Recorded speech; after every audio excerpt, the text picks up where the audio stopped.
बिस्मिल्लाहिर्रहमानिर्रहीम। अस्सलाम वालेकुम नाज़रीन, आप यूट्यूब चैनल देख रहे हैं। मैं इमरान ख़ान हूँ। धांधली का जो लफ्ज़ है वो भी छोटा पड़ गया है और नॉर्मली हम धांधली कहते हैं तो वो एक ऐसी चीज़ होती है समझ में आ रही होती है। एक ऐसी चीज़ जो समझ नहीं आ रही पूरे पाकिस्तान में किसी के, उसको क्या नाम दिया जाएगा। इसके लिए नया नाम जो है वो मैं भी सोच रहा हूँ, आप भी सोचिए। जो कुछ हमने होता हुआ देखा है, इसके पीछे रीज़न क्या है वो मैं आपको बता देता हूँ। देखिए, हुकूमत तो किसी की नहीं गिर रही थी ना। ये सीटें अगर PMLN को ना मिलती, PTI को मिल जाती, फिर भी PTI की हुकूमत नहीं बननी थी।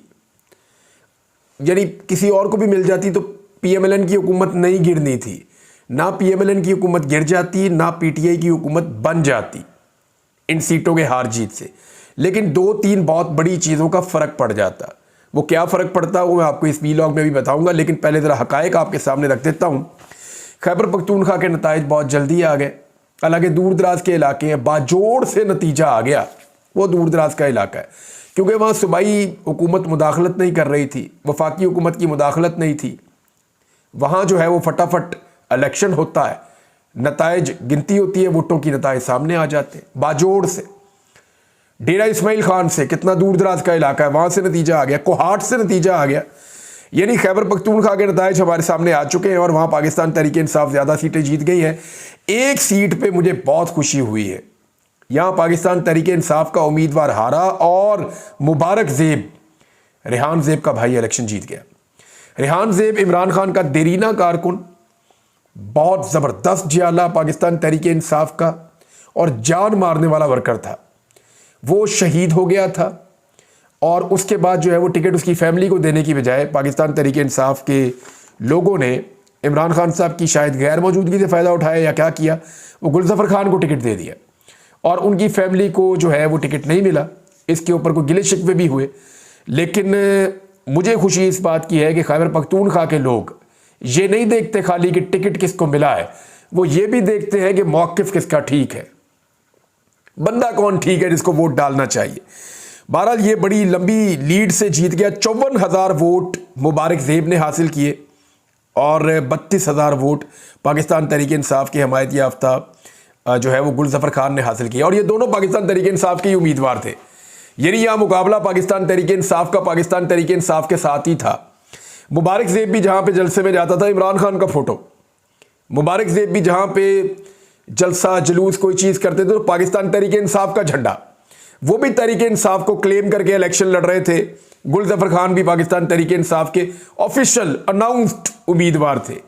लेकिन खैबर पख्तूनख्वा के लोगों की समझ को, उनकी दानाई को, उनके शऊर को सलाम है जनाब कि उन्होंने वोट उसको दिया जिसका हक बनता था।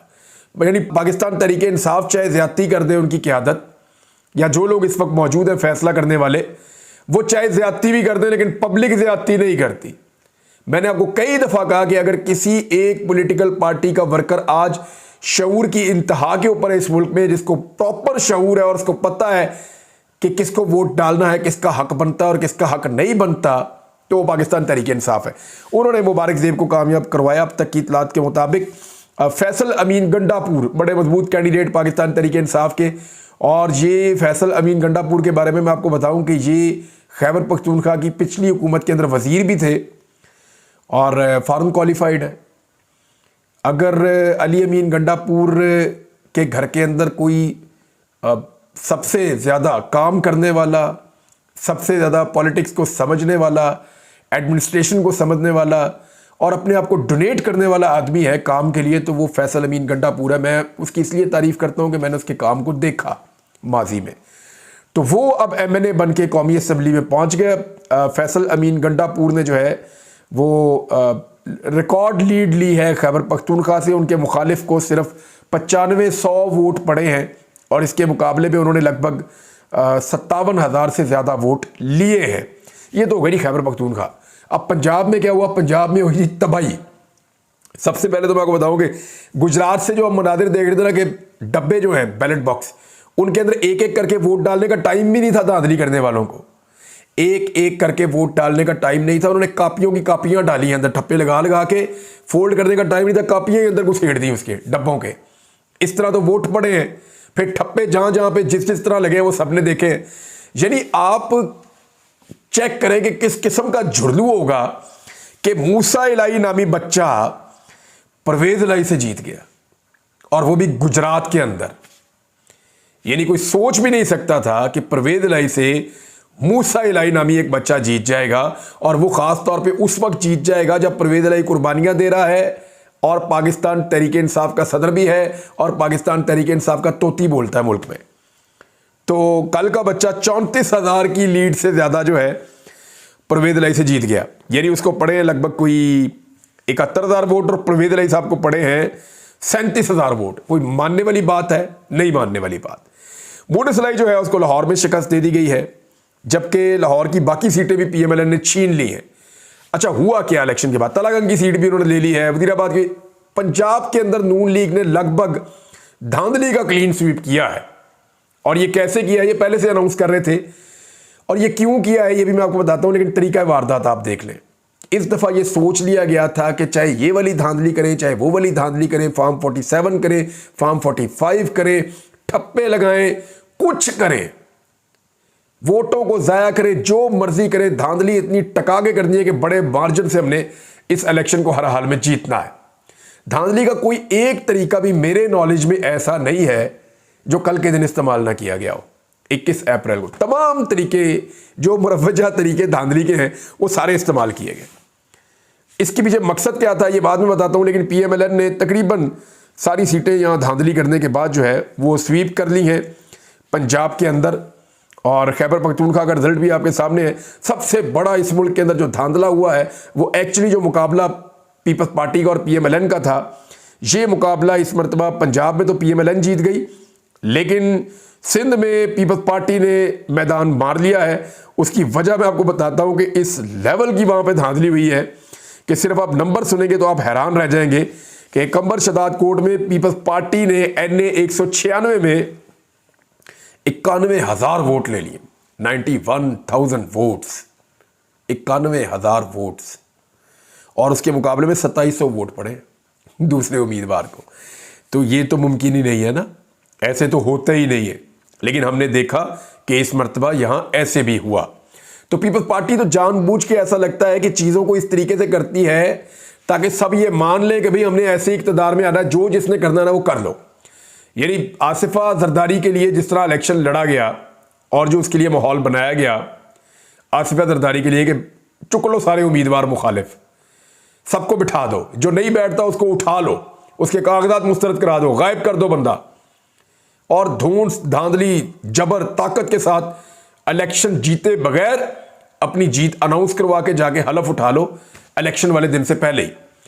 तो ये एक्चुअली एक पैगाम दिया गया कि हमें आपके वोटों की जरूरत नहीं है। पब्लिक को यह बताया गया ताड़े वोट नहीं चाहिए, हम जब चाहेंगे जैसे चाहेंगे इक्तदार में आ जाएंगे, हमारी रॉयल फैमिलीज हैं, हम हुक्मरान हैं इस मुल्क के, चाहे हम इलेक्शन लड़े चाहे ना लड़े, ये पैगाम दिया गया। एक्चुअली ये सारा कुछ क्यों किया, मैं आपको इसके पीछे जो सबसे बड़ा रीजन है वो आपको बता देता हूं। मायूसी फैलाना, मायूसी गुनाह है, मायूस बिल्कुल नहीं होना चाहिए, लेकिन मायूसी फैलाने की पूरी कोशिश की जा रही। देखिए इमरान खान ने किया क्या था। पाकिस्तान के अंदर पहले जो लोग वोट डालते थे ना वो 2-3 किस्म के लोग थे। एक ताजर कम्युनिटी टाइप के लोग थे, एलीट क्लास थी, वो इसके अंदर खेलते थे, वो इसको एंजॉय करते थे। मिडिल क्लास अपने आप को इररेलेवेंट रखती थी, बहुत बड़ा तबका पाकिस्तान का वोट डालने आता ही नहीं था। बहुत सारे वोट जाली डाल दिए जाते थे, बहुत सारे वोट मैनेज कर लिए जाते थे, क्योंकि जो मिडिल क्लास है वो इसके अंदर पार्टिसिपेट नहीं करती थी, उनके वोट उनके आए बगैर भुगता दिए जाते थे। एक जो बिल्कुल लोएस्ट बेचारे गरीब लोग हैं, बहुत ज्यादा जो गुर्बत की लकीर से नीचे जीते हैं, उनके वोट खरीदे जाते थे। तो पाकिस्तान में हमेशा से ऐसे ही इलेक्शन हो रहा था। फिर परवेज मुशर्रफ के आने के बाद और उसके बाद जब पाकिस्तान तहरीक इंसाफ ने अपनी सियासत को आगे बढ़ाया और जब वकला तहरीक चली, हालांकि वकला तहरीक में पीएमएलएन का, पीपल्स पार्टी का, एक वक्त में पीपल्स पार्टी का भी हिस्सा था, एतजाद हसन वगैरह बड़ा काम कर रहे थे, सिविल सोसाइटी की मूवमेंट हुई, पाकिस्तान के अंदर मीडिया इवॉल्व हुआ, फिर सोशल मीडिया आया, वो बड़ा हो गया, फिर मिडिल क्लास पाकिस्तान की सियासत के अंदर पूरी तरह पार्टिसिपेट करना शुरू हो गई। अब जब मिडिल क्लास बीच में आ गई तो फिर क्या हुआ, फिर धांधली करना थोड़ा मुश्किल होना शुरू हुआ, चीज़ों को जो है वो अपनी मर्जी से कंट्रोल करना मुश्किल होना शुरू हुआ, क्योंकि ये मिडिल क्लास अब चीज़ों के ऊपर बात भी करती है अपना मौक़िफ़ भी देती है, सवाल भी उठाती है, जवाब भी मांगती है। ये बहुत बड़ी क्लास है, इनकी तादाद इतनी ज़्यादा है कि ये इलेक्शन के नताइज पे असरअंदाज हो जाते हैं और इनकी वजह से जो तबका गुर्बत की लकीर से नीचे रहता है वो भी इफेक्ट होता है और वो इनको फॉलो करते हुए वोट उस तरफ डाल देता है। लिहाजा जो रवायती पॉलिटिकल पार्टीज थी जो पुराने हथकंडों से और तरीकों से एस्टेब्लिशमेंट के साथ मिलकर हमेशा इलेक्शन बना के जीत लेती थी कि इस दफ़ा हमारी बारी है, अगली दफ़ा आपकी बारी है, इस दफ़ा हमारी बारी है, अगली दफ़ा आपकी बारी है, और बारी बारी इनको हुकूमत मिलती थी, जबकि जो ताकतवर तबकात हैं वो वैसे ही हुकूमत में रहते थे। तो ये सबका दाल दलिया चल रहा था। बीच में आ गया सोशल मीडिया, सिविल सोसाइटी, वकला, आम आदमी और पाकिस्तान तहरीक इंसाफ और सबसे बढ़ के इमरान खान। इमरान खान एक ऐसा एलियन पाकिस्तान की सियासत में आया जिसने उस क्लास को लाके सियासत के अंदर खड़ा कर दिया जिसकी जगह नहीं थी वहां पे। रवायती पॉलिटिकल पार्टीज जो हैं, जो पुराने स्टेटस को के लोग हैं, वो इस क्लास का सियासत में आना बर्दाश्त नहीं कर रहे थे। अब इस क्लास को एक्चुअली मायूस किया जा रहा है। जो मकसद है ना इस किस्म के नताइज का, ऐसी धांधली का, जुल्म का, जबर का, नाइंसाफी का, यानी आप सोचें ना कि 2 औरतें जेल के अंदर अभी बंद हैं, 2-3 औरतें, 4 औरतें, बड़े नाम है, वो जेल के अंदर अभी भी बंद हैं, उन्हें बाहर नहीं छोड़ा जा रहा। और जिन जेलों में बंद हैं वो जेल वालों से आप पूछ लें, पुलिस वालों से आप पूछ लें, जजेस से आप बात कर लें, वकला से आप बात कर लें, सारे आपको कहेंगे वो बेगुनाह है। सारे कहेंगे यार एक अद्धा गुनाह हो सकता है किया हो, एक गुनाह हो सकता है ना किया हो, ये तो नहीं हो सकता कि उन्होंने एक ही दिन में, एक ही वक्त में को 10-15 जराइम कर दिए थे और उनके जो फासले हैं वो भी सैकड़ों मील के। मुमकिन तो नहीं था ना। लेकिन उनको अंदर रख के एक्चुअली क्या पैगाम दिया जा रहा है, इसको जरा गौर कीजिएगा। उस क्लास को मायूस किया जा रहा है जिस क्लास से वो खवातीन ताल्लुक रखती हैं। मेरे साथ जो कुछ हुआ, क्या पैगाम दिया गया, मेरी क्लास को मायूस किया गया कि ये देखो इसकी क्या हालत हो गई, तुम लोगों के साथ भी यही होगा। सोशल मीडिया को पूरे के पूरे को डरा दिया गया, मीडिया को थ्रेट कर दिया गया कि ये हम कर सकते हैं, वो तो अल्लाह की मेहरबानी है। मैं दोबारा बोल रहा हूं, आपके सामने बैठा हूं, जुर्रत से बात कर रहा हूं, वो मेरा मालिक बहुत मेहरबान है, सबसे बड़ा, सबसे ताकतवर, सबसे अजीम है, कोई मुकाबला नहीं उसका। एक मनसूबा वो बनाता है, इंसान जो मर्जी कर ले। तो मैं आपको ये कह रहा हूं कि एक्चुअली मायूसी फैलानी है उस क्लास के अंदर जो एक्टिव हो गई है, उस क्लास के अंदर जो अब ये समझना शुरू हो गई है कि ये हमारा मुल्क है, इसका फैसला हम करेंगे, उसके अंदर मायूसी फैलानी है। क्योंकि अगर ये क्लास मायूस होकर इर्रेलीवेंट हो जाती है, अपने आप को इस पॉलिटिक्स से बाहर निकाल देती है, मुल्क के फैसलों पे बात करना बंद कर देती है और अपना हैंड टू माउथ, अपनी जिंदगी, अपने कारोबार में, अपने सारे कामों में मगन हो जाती है, तो फिर स्टेटस को के लिए वापस पाकिस्तान वैसा ही हो जाएगा जैसा 80-90 की दहाई में और उसके बाद था। उन्हें वही वाला पुराना पाकिस्तान वापस चाहिए जहां पे वो जब चाहते थे, जैसे चाहते थे हुकूमत बना लेते थे। उन्हें चैलेंज करने वाला कोई नहीं था, सवाल पूछने वाला कोई नहीं था, सब लोग अपने अपने काम के अंदर मगन थे। तो ये वो वाला पाकिस्तान वापस चाहते हैं। तो मेरा आपसे एक सवाल है, एक इलेक्शन ही तो है, कभी आप जीत जाएंगे, कभी माफिया जीत जाएगा। मसला ये नहीं है कि हारा कौन, मसला ये है कि हार किसने मानी। ये तो एक दिन था ना, एक छोटा सा दिन था, धांधली हुई, 2 नंबरी हुई, सबको पता है, कागजों के ऊपर 2 नंबरी से इलेक्शन का रिजल्ट बना के दे दिया गया है, ठप्पे मारे गए हैं, बंदों को गिरफ्तार किया गया है। यानी सारा दिन जो मून सिलाई वाला हल्का है वहां पे प्रिजन वैन्स खड़ी रही हैं, लगातार गिरफ्तारियां होती रही हैं शाम तक। परवेज इलाही के हल्के पे भी ये होती रही है। परवेज इलाही और मून सिलाई पे तो कोई एक्स्ट्रा गुस्सा है जो निकाला गया है, फिर बाकी सबको भी हराया गया इलेक्शन। हाफिज जीशान जो है वो बड़े मार्जिन से इलेक्शन जीत रहा था, वो भी फारिग हो गया। NA 119 के अंदर वहां पे भी पाकिस्तान तहरीक इंसाफ जीत रही थी, लोग ज्यादा वोट उनको डालना चाह रहे थे। जो लोग गए उन्होंने विटनेस किया, बताया। मीडिया को शाम के वक्त जो प्रेजेंटेशन देनी थी, बाकायदा रिजल्ट्स जो बताने थे, वो सिस्टम के अंदर बिठाने की बजाय या उनको दिखाने की बजाय उनको बाहर निकाल दिया गया कि जनाब ऑर्डर हो गए, तुम बाहर निकल जाओ। और उसके बाद क्या किया गया, जितने ROs के दफ्तर थे, उनकी तरफ जाने वाले जितने रास्ते थे, उन सारे रास्तों पे बैरियर्स लगा के, कंटेनर्स लगा के वो रास्ते बंद कर दिए गए कि RO के दफ्तर की तरफ कोई ना जाए रिजल्ट लेने के लिए। सबसे पहले फॉर्म 45 वाली चोरी, सबसे पहले 2 नंबरी वहां पे पोलिंग स्टेशन के अंदर, उसके बाद RO के दफ्तर के अंदर जो दिल किया वो किया इन्होंने, और रिजल्ट वो बनाया जो इनका दिल कर रहा था। यानी ये धांधली, झुरलू, ये सारे अल्फाज छोटे पड़ गए हैं, लेकिन इससे फर्क क्या पड़ा? आज कोई नून लीग की हुकूमत गिरनी तो नहीं थी। अगर यही वाली धांधली और यही वाला झुरलू फेरना था तो ये तो 17 जुलाई 2022 को फेरना चाहिए था, जब परवेज इलाही की हुकूमत बन गई थी। पाकिस्तान तहरीक इंसाफ ने ज्यादा सीटें, 16 सीटें 20 में से जीत ली थी। ये तो उस वक्त झुरलू फेरना चाहिए था, ताकि परवेज इलाही की हुकूमत ही ना बनती, परवेज इलाही की हुकूमत ही ना गिराते, जो मर्जी आप करते। एक्चुअली अब एक मॉडल अडॉप्ट किया गया है। वो मॉडल ये है कि ये जो एक ऐसी क्लास है जो पाकिस्तान की पॉलिटिक्स के अंदर आकर मुल्क की मामलात के अंदर मुदाखलत करती है और वो ये कहती है कि हमारा मुल्क है, हम इस मुल्क की ओनरशिप ले रहे हैं, उनसे ये ओनरशिप वापस लेनी है। मुल्क के बारे में सोचना बंद कर दो, बिल्कुल मायूस हो जाओ।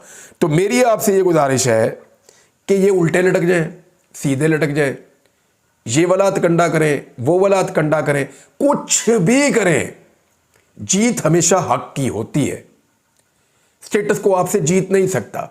हाँ, ये जरूर है कि वो आपको कभी कमजोर कर सकता है, कभी आपके खिलाफ एक नया हथकंडा ला सकता है, कभी ज्यादती कर सकता है, जुल्म कर सकता है, जीत नहीं सकता, कामयाब नहीं हो सकता। थोड़ा वक्त और, ये तो एक छोटा सा दिन था, ये निकल गया, एक और दिन आ जाएगा। और बल्कि ये दिन ऐसे थोड़ी गुजर जाएगा, अभी तो इसके ऊपर बहुत सारी पॉलिटिक्स होगी। जमात इस्लामी का स्टेटमेंट देखें, बाकी जमातों के स्टेटमेंट देखें, रोला पड़ने वाला है पूरे मुल्क के अंदर। ऐसा नहीं होगा कि जो मर्जी इस मुल्क में किया जाए और लोग बर्दाश्त कर लेंगे।